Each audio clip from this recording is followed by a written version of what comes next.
Hey YouTube, what is going on? Welcome to the channel. In this video, we're going to be discussing the reasons why me and my wife decided not to buy a house even though we were pre-qualified in 2023. Now, this is a remake of an original video that I had posted about a month ago, and the reason I'm remaking it is because the sound quality was trash. I'm not sure how much better this is going to be with this $30 microphone I got from Walmart, but the sound quality on the last video sounded like I was talking out of a 1950s radio station. Yeah, staticky and everything. So anyways, let's get into it. We're going to backtrack. So about 6 months ago, me and my wife, we got pre-qualified to purchase a home. Now, we got pre-qualified for 400 grand for a single family or 500 grand for a multi-unit, as in a duplex. And we were using an FHA loan.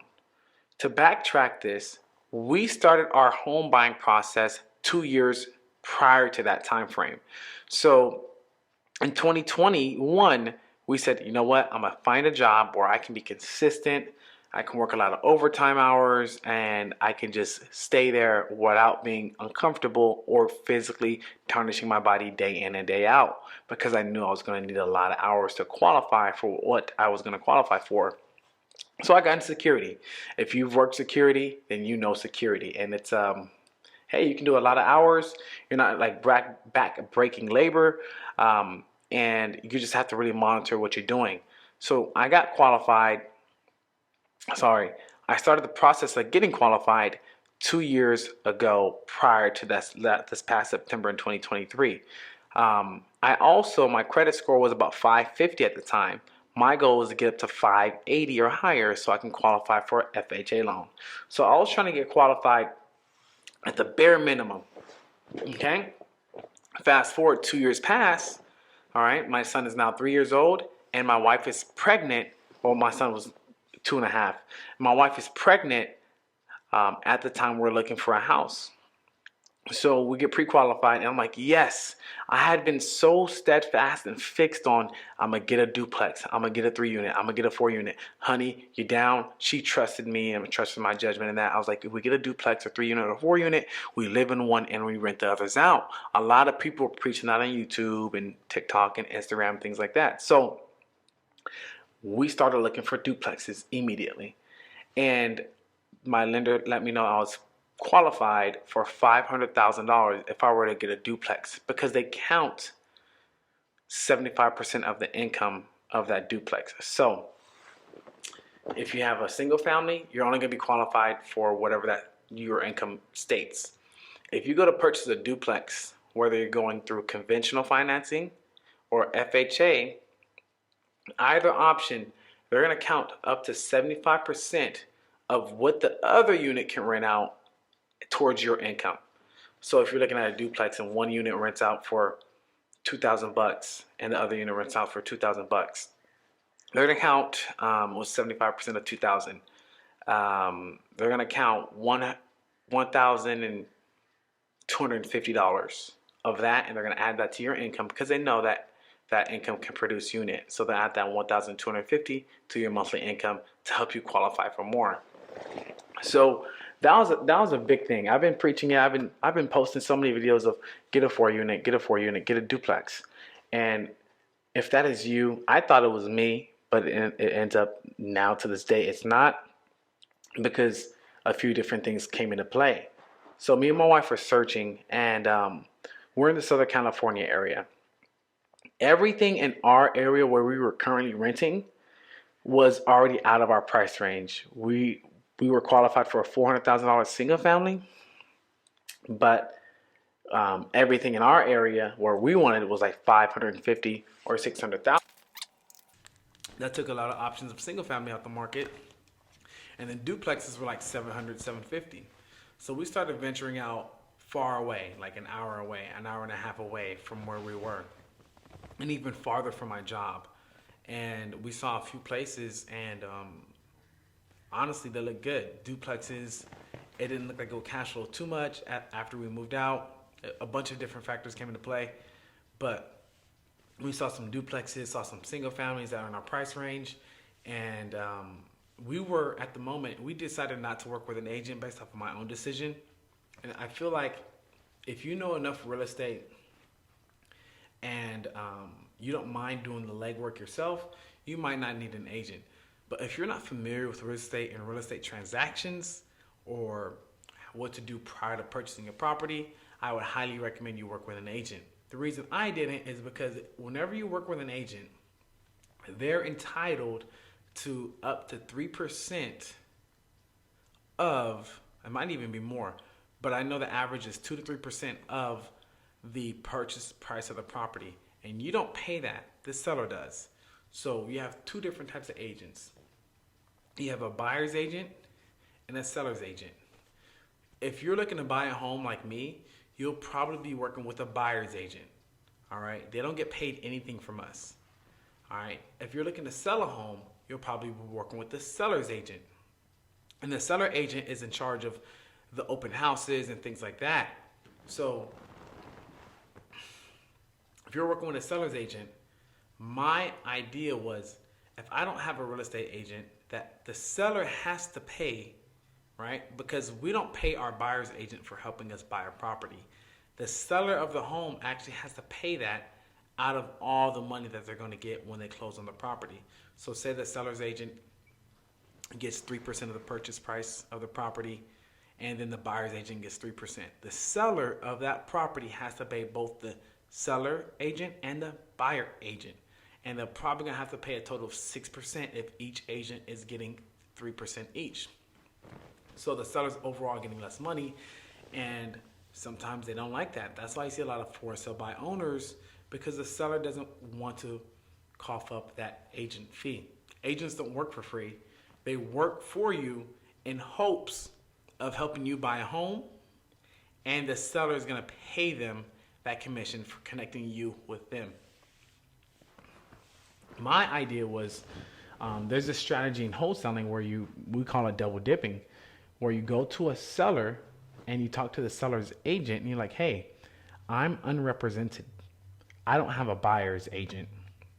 I want to come to you and I want you to represent me as the buyer's agent and represent the seller, since you already are, as the seller's agent. That means for that real estate agent that they get double commission. Some will call it double dipping. All right. So with the seller, to me, I feel like I knew that strategy because of wholesaling real estate. That's how it would come. So I figured I can use it for my own personal house. And they'll likely go with your offer a lot more because they're going to make more money. Some agents don't like to do that. They feel like it's a conflict of interest. They feel like they can't represent, honestly, you and the buyer, because remember, real estate agents are supposed to look out for your best interest as a seller and a buyer. Okay, so if you're working and your real estate agent is selling your house and you have a seller's agent, and the seller agent will get more because they're going to be working with me and I don't have a real estate agent that I'm working with, they might take my offer, even though it's $5,000 less, or influence you to take my offer because they're making more money. Sometimes sellers don't mind. Sometimes they do. Sometimes sellers want their listing agents to get more money, so they really don't mind. But I came across a few agents that say, no, I don't do business like that. It really depends on it. But this is the name of the game. You have to work it how you work it and follow your own convictions with that. For me, I said, look, I don't want to tie knots with a seller. I don't want to tie knots with a buyer's agent, because if I tie a knot with a buyer's agent, that means I can't even go look at a property. Because here in California, you can't go to look at a property unless you're with an agent. So I can't go look at a property unless my agent's with me. And trust me, if you decide to go this route, so many real estate agents, they will try to reach out to you and say, hey, you don't have a real estate agent, use me. Hey, why don't you have one? Hey, why don't you have one? Here's the perfect reason that I give them, and you can use as well. I don't have a real estate agent because I'm not quite sure how serious I am about buying at the moment. I am pre-qualified, but I don't want to waste your time, nor do I want to waste my time with paperwork, and I might not even buy a house. And then if I do work with you, I know that I'll have to be working around your schedule. And I don't want to have to wait on anybody to go view a property. I'd rather reach out to the seller's agent who already has the property listed and say, hey, can you meet me there? Because you can walk the property if the seller's agent is there.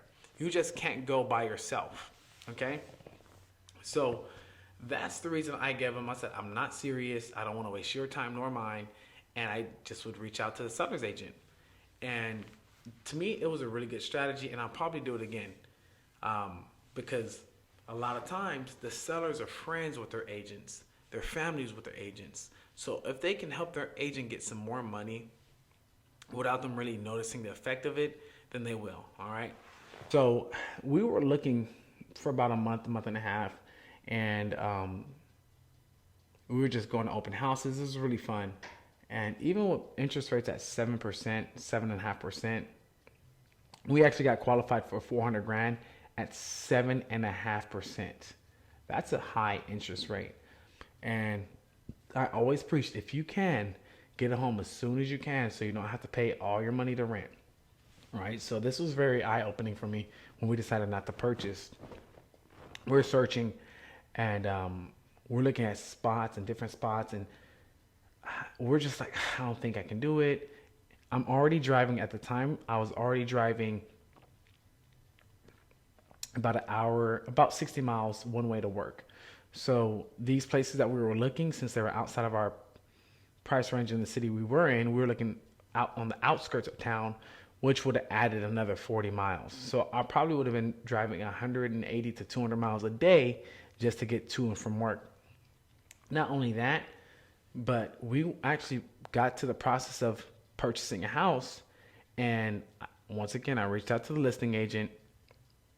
And what happened was I said, hey, I want you to represent me. And off the back, we got $10,000 in seller credits for that property. All right. And what seller credits is this? If you're buying a house and the seller's already working with a real estate agent on any transaction on market, the seller can use up to 6% of the purchase price as seller credits. All right. Seller credits are like a credit card for the home purchase. Seller credits can go to pay, say the house is $100,000, $6,000, they can use that to give you for repairs on the property. They can pay down your their interest rate. They can do what's called a 3-2-1 buy down. There's a bunch of different things that the seller can credit you, but they just can't give you cash, or they cannot pay your down payment. All right. So one of the options that I was looking out for is what's called a 3-2-1 buy down or a 2-1 buy down. Okay. Those are two terms you want to take note of, because when you're purchasing a home, especially in this high interest rate market, a 3-2-1 buy down or a 2-1 buy down, you want to Google those to get familiar with them. We're going to go over them quickly. Okay. So a 3-2-1 buy down and a 2-1 buy down are the same thing. It's just one has an extra year attached. Okay. And what I mean by that is this: if you tell the seller, hey, I want you to pay for a buy down for me, and let's make it a 2-1 buy down. That means this: if your interest rate is 7.5% at the time of purchase, a 2-1 buy down means you're going to go back. In the first 2 years, okay, the first year of your mortgage, the 2 in the 2-1 buy down, that stands for you're going to have a 2% lower interest rate. So your interest rate is going to go from 7.5 to 6.5 to 5.5%, because it's 2% buy down. Okay, sorry, it's 2% lower with a 2-1 buy down. The second year of your mortgage, it's going to increase 1%. The third year of your mortgage, it's going to be back to a normal interest rate. All right. So when we're talking about a 2-1 buy down, imagine the first year of your mortgage payment, instead of your payment being $3,500 at a 7.5% interest rate, it's going to be $3,000, probably not even like $2,800 at a 5.5% interest rate. The second year of your mortgage is going to go up 1% because it's a 2, down 2% for the first year, then a 1, down 1% for the second year of your mortgage, and your payment will increase probably about $300 or $400. Okay, so the first year, your 5.5% interest rate which is overall going to lower your monthly payment. The second year on that 2-1 buy down, you're going to go down. You're going to be at a 6.5% interest rate, and your payment's probably going to go up about $300, but still be less than the total payment. And on the third year, you're back at your normal mortgage payment. All right. So why does the payment drop? Why is it lower? It's because the seller choose to credit you some of their seller credits, which means they're actually making less when they sell their property. Okay, this is interesting because you can actually tell the seller, hey, I want you to do a 3-2-1 buy down or a 2-1 buy down. Now, 3-2-1 buy down is the same thing as a 2-1 buy down, but instead, the first year, you're buying the interest rate down 3%. The second year, 2%. The third year, 1%. The fourth year, you're back at a normal mortgage. All right. So overall, the seller, if they credit you $15,000, basically the difference in your mortgage payment, say it's $300 for the first year, times 12, that's $3,600. Okay. That credit is going to be towards that. All right. So I'm trying to explain it the best I can. Excuse me, but Google it. There's calculators that you can use. But overall, it's not free. Somebody's paying for it. And it's just broken down over the course of 2 to 3 years. That's what a 3-2-1 buy down is, or a 2-1 buy down. And we actually negotiated a 2-1 buy down because we told the agent, hey, we want you to work with us. We want you to be our agent. And you can also represent the seller. We know you're going to make more money. So how about this? Instead of just making the 3% you would make, you charge us 1% and we get a 2, and the other 2% we use towards a buy down. Okay? These are things that you want to discuss with your spouse or whoever you're purchasing a house with. You can ask, if you're working with an agent, you can ask them, hey, I want to do a 2-1 buy down so my monthly payment's lower for that first couple years, or a 3-1 buy down so it's lower for that first 3 years. Okay? They can educate you accordingly, or feel free to leave a comment down below and we can discuss that personally over the phone. But there's also calculators you can use to Google a 2 or 3-1 buy down. All right, so in short, the buy down is going to lower your monthly payment, and the seller is going to pay the difference in what your monthly payment should be and what it will be with that buy down. Okay, they're going to credit that upfront. All right, so we had gotten approved for a credit, and we're like, you know what? Let's do it. We get to the closing docs and stuff, and the payment is so high. The payment's like $3,300, and at the time we were paying $2,500 in rent, and I had a baby on the way, and I was like, but you know what? We're making money because we're putting money towards a mortgage, right? But I had a baby on the way. I had my son. I wasn't spending very much time at home already. You know, and I was so confined, and I was so, I guess I was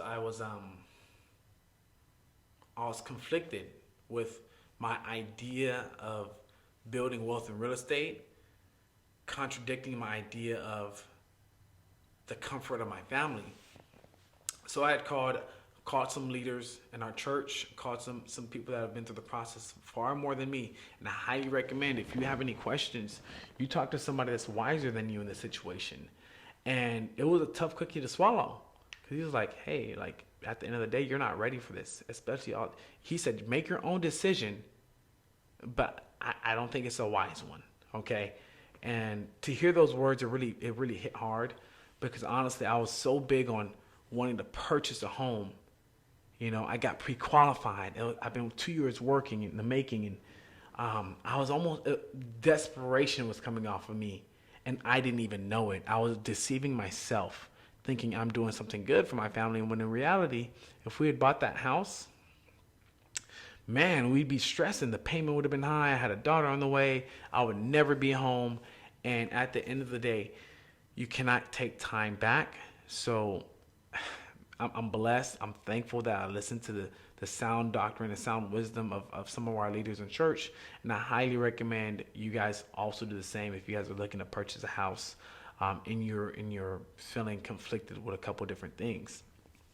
All right. So we ended up not buying because one, I had a daughter on the way and it was about 4 months out. Okay. Two, the payment was going to be super high and I had no real means of making that extra income. All right. And then the mortgage payment being 3,300 with the buy down, we had a 2-1 buy down, it was 2,700 and that was still extra money. And three, it was farther from my job. All right. So ideally, I didn't want to go from 60 miles an hour, 60 miles from my workplace and add an extra 30, so making it 90 miles. Okay. So those are the big three reasons I would have had less time with my family and I would have had less time with God at the end of the day. I would have had less time just of my life because I would have been traveling an extra 30 miles both ways. And then financially, I would have had to pay for more gas and a mortgage. All right. So there's this phrase in real estate, you never want to go house broke. So I'm so glad, I'm so thankful that we did not purchase at the time. And now, fast forward 6 months, oh my gosh, we moved even closer to my job. I've had job opportunities, pay increases, more time with my family. It's just been such a blessing. Financially, I'm so stabilized, and God really moved when I was obedient to some of the wisdom of my leaders in church. God started blessing us in different ways and growing our household. And it's only been 6 months. Right now, it is April 2024. We were pre-qualified and we were looking up until about October of 2023. So October, November, December, January, February, March, April. 7 months. Past 7 months, I've closed 3 or 4 wholesale deals. We've paid off all of our debt. We've been blessed financially, spiritually, mentally, in our marriage and other things. And now, zero debt. Also, my credit score has gone from 580 to 670. All right. So I'm almost 100 points up on my credit score. My wife's doing fantastic on her end on the credit score. So now overall, I'm going to have a lower interest rate in general. And one thing I want to bring up is, yes, if we didn't get the duplex, but now we're in a different phase where we might be looking. I learned that in California, you can actually convert your garage into an ADU, which means accessory dwelling unit. So up until 2025, every property in California, if you have an attached garage, you can convert that into an ADU, accessory dwelling unit. Not only did I not know that, but I didn't know about the FHA 203K loan and all the benefits of it. All right, so we were looking at duplexes solely. And we were also looking for FHA 203K so we can do the ADU conversion. And the benefit of that is this. Say we were qualified for 400. A FHA 203K loan will allow you to buy a house and renovate it all under 3.5% down. Okay, remember, because FHA loans, you only have to put a 3.5% down payment to purchase your home. Okay, and they allow you up to 4 units, but there's some caveats in that. All right, so we were also looking, we were looking for a home that we can convert the garage into a unit. All right, because in California, it's really hard to cash flow. So if we were looking at an FHA loan, we could get an FHA 203K loan, but with the 203K loan, which means it's like a rehab loan as well, they'll finance the whole rehab. You get your contractor and everything. But with the 203K loan, it still has to fall all within the qualified amount that you have.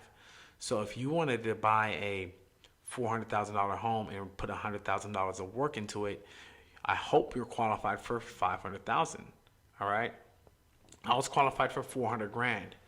Okay. And then I wanted to do an ADU. So you can actually use the FHA loan. This is powerful. You can use a FHA loan, FHA 203K loan to convert the garage on a property into an accessory dwelling unit, a whole unit with a kitchen, a bathroom, a shower, a washer, a dryer, and everything it needs to be a one-bedroom apartment. And you can do it all for 3.5% down of the total loan. All right, we were qualified for 400 grand. So what I was looking for was something that was 300 or 250, so I can spend about 125 to 150 grand to build the ADU. Sorry, not to build, but to convert the garage into an ADU. All right. If you do that and you can find the right property, you will be doing fantastic. It's very hard to cash flow in California because the price of the property versus the rent it will rent out for. But you're basically converting a single family into a duplex for under $150,000 if you find a house with an attached garage. You can do that. It's so fantastic. Conventional has a version of it. It's called the conventional homestead loan. And the difference in conventional and FHA, typically sellers like conventional loans better. You have to have a better credit score. 620 is the minimum. And things are just a little bit different. You only need 5% down for a conventional, but it was just fantastic. All right. So we were also looking, when we were in the process of looking, we were looking for a house that had a 3-car garage, because if you have a 3-car garage, that's about 700 square feet. And with that 700 square feet, you can convert that into a 2-bedroom unit. All right. So if you got a house, for example, and it was a 3-bedroom, 2-bathroom with 3-car garage, you can convert that garage into a 2-bedroom, 1-bathroom unit. And you can rent both of those out separately with separate entrances, and say the 2-bedroom, 1-bathroom will rent out for $2,000 and the house will rent out for $3,000. Now you're cash flowing $5,000. Sorry, you're grossing $5,000 a month, and most likely your mortgage payment, if you bought right, is about $4,000 or $3,500. So now you just converted that into a unit and you have the house. All right, so that's the power of converting a garage into an ADU using the FHA 203K loan. You can also use the FHA 203K loan for a property that just is distressed and messed up. All right, we were also looking for that. Those are a little bit harder to find because all the cash investors are picking them up. And knowing wholesaling, I was reaching out to other wholesalers to see, hey, do you have any distressed houses? Because if you can find a house that needs a lot of work, you can actually probably say, let's say this, once the house, if you bought it for $200,000, it needs $100,000 worth of work, and then it'll be worth $500,000 after. So you can buy a house really beat up under the FHA 203K loan, put 3.5% down of the full purchase price, fix it up, and then you can walk into equity when you walk into your new home. Okay, because you put a total of $300,000 into it, but it's worth $500,000 after, or $400,000 after. Those are some significant things that I'll probably make a video specific to later down the line.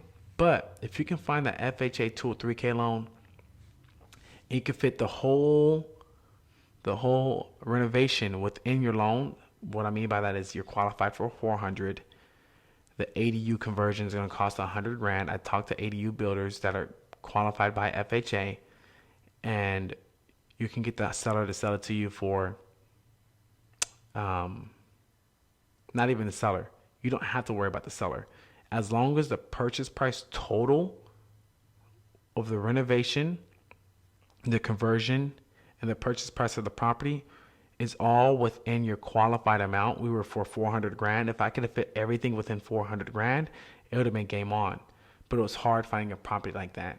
For me, I would have needed to be qualified for $500,000 or $600,000 and then do that conversion, which I'm still open to. I just didn't have my qualification there yet.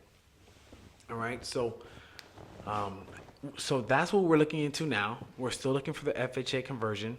FHA 203K loan and converting a garage into a unit. My credit score is way higher. I filed my taxes for 2023 a couple weeks ago. So my income is higher in 2023 than my taxes in 2022. And we're in a better position. We're not desperate. God's really blessed us. He's been providing for us. And we're in a comfortable position where I don't need a home after I found out some of the pros and cons of really ownership at the wrong time. And I was preaching, get a house, get a house. But now I would say, get a house if it's going to be a benefit to you and your family. Sure, there might be sacrifices, but some things aren't worth sacrificing. Time. I can understand maybe a little bit less time when I'm first moving into home ownership, but no time, I couldn't do it. And I was conflicted in my spirit. All right. So that's the reason. All right. Since then, I've discovered some great loans that require a 640 credit score. The one of the loans in California, it's you only need 5% down. It's a conventional loan, and you can get up to 4 units. Recently, back in November, right when we decided not to buy, there was a law passed stating that conventional loans to buy anything 2, 3, or 4 units, you only required 5% down. That's significant. I didn't know the power in that at the time. Okay, so what I mean by this is this. You have the FHA and conventional. There are other loan types, but for the sake of this video, let's stick it to FHA and conventional. The FHA loan requires you to have a 580 credit score. The conventional requires you to have a 620. All right, now here's the difference. If you were to buy anything over a 2 unit, so you want to buy up to 4 units, you can buy up to 4 units with FHA. But anything over 2, you have to pass what's called a self-sufficiency test. So say you want to buy a 4 unit. That means if you live in one, these other 3 units have to cover the full mortgage payment. All right? Because it's 3 units. They're expecting you to move out. That's what's called the self-sufficiency test. All right? And in California, with high interest rates, it's extremely hard, almost impossible to find a 4 unit where 3 out of 4 of the units are going to cover the mortgage payment at a 7.5% interest rate. All right? The same thing is if you have a 3 unit FHA, you still 2 out of 3 of those units have to cover the full mortgage payment. So that's self-sufficiency test. All right? It's really hard to pass. Now with conventional, the new bill and adjustments that they made in 2023 in November for up to 4 units, no matter where, no matter what the self-sufficiency test does not apply. All right? And also, pre-November of 2023, you needed anywhere between 15 and 20% down for a 3 or 4 unit conventional for a first-time home buyer. So they changed it from 15 to 20% down to 5% down, which is not much more than the 3.5% required by FHA. That's so significant because now the self-sufficiency test is so hard to pass with FHA. It's almost impossible in any major city in California market. You might be able to find that in some of the deserted cities, but you're not finding it in a major market. You can still get the duplex, but any 3 or 4 unit, not happening. But with conventional, 5% down, up to 4 units with no self-sufficiency test, instead of 15 to 20% down, still no self-sufficiency test. But that's the difference in paying $100,000 down and $35,000 down. Big difference. Okay. So that rolled out.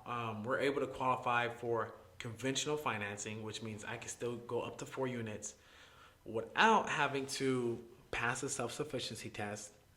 I have the knowledge of the FHA 2 or 3K loan. There's some great loan options. There's the California Dream that's out right now. We don't qualify for it because it needs a credit score of 680 or higher. But I'll make another video sometime describing that. And it's basically up to $150,000 down. You have to pay it back You have to be a first-time home buyer and a first-generation home buyer. If it's a couple parent, if it's a couple, one person has to be a first-time home buyer, and one person has to be first generation. First generation means your parents could not have owned a property even at the time of them passing, and that's exempt if you were in foster care at any point. So that's the California Dream. That's out right now, April 2024. It's a lottery-based system, so pretty much all of April they're taking applications for the California Dream for those who qualify, 680 credit score or higher. If you're buying by yourself, you have to be a first-generation home buyer. If you're buying with a partner, at least one person has to be a first-generation home buyer and the other person a first-time home buyer. And they'll give you up to 150 grand down, which means you could pretty much pay $0 out of pocket, get a super low mortgage payment. But all of April they're taking applications, and they're gonna do a draw. So your chances are about 1 in 110 to get pulled and called for that. That's the California Dream. But there's also new build communities that are coming up right now, and a lot of new build communities, what they're doing is they're building casitas or mother-in-law suites with a kitchen, a bathroom, a laundry, not laundry room, but washer and dryer in there. And you can actually rent that out and live in your house, and it's a new build house. So those are really big right now. And my credit score has gone up to about the 670 mark. So our options are vast. Our debts are paid off. If we would have purchased back when we were where we were, who knows what would have happened. I probably wouldn't have closed any more wholesale deals because I'd have been working too much or driving too far. I just wouldn't have had time. I probably would have been having time with my son, my wife, my daughter, because I just wouldn't have had the time. I had to pay the mortgage payment. Okay, relationships take time. I can't, healthy relationships, you need to commit time to them, especially the ones that matter most. So I'm so glad we did not purchase. There's some great options out there. You can do the FHA 203K loan, which is the FHA version of the conventional homestead loan. You can do conversions to convert your garage into an ADU. We'll probably be qualified for more. And now we realize that the community we live in, we love our new community we're in. It has a pool, it has a gym, it has a tennis court, it has like 5 pools, a really nice gym, it has a movie theater. They do coffee every morning, snacks every morning, and we realized that we really like the community that we're in, and if we were to move for a permanent house, we would like something like this. Job opportunities have opened up since then. God's just really been moving, okay? So that's the reason we decided not to buy it. It's just because it was too much, and those are the other options. Now moving forward, what I'm looking for, it's I'm actually not putting what I'm looking for in a box. If I could find a nice home or a community where me and my wife would be happy, to be honest, I probably would just move into a single family house or a nice condo community. I don't mind, because I realized the importance of the comfort of my family. That was the biggest change. I had such an investing mindset that, I was so stiff-necked that I didn't look at any other option. Now, I've been reassessed. I've reassessed some things, and I've had some help with leaders. And now, whatever the case is, I'm gonna make sure my family's comfortable. I'm gonna make sure it's a place we want to live. The sacrifice is happening in my business. The sacrifice is happening in my W-2 to where I'm gonna have to buy rental income. My first property doesn't have to be a duplex or a 3-unit or a 4-unit. But if that's the case and we find one that fits us, then let's go ahead and do it. But my recommendation now is not to get a house as soon as possible, or not to buy a 3-unit, 2-unit, 4-unit. It's to figure out what works for you and your family and see what you're comfortable with, and make sure you're not being selfish by only thinking of the investment, but you're thinking about everybody else and their living circumstance. Okay, I was being selfish at that point. Thank God that my eyes were open, and I actually called on some leaders and got some real wisdom. So consider those things. Thank you guys for tuning in. If you have any questions, please leave it below. I look forward to the next video. Peace!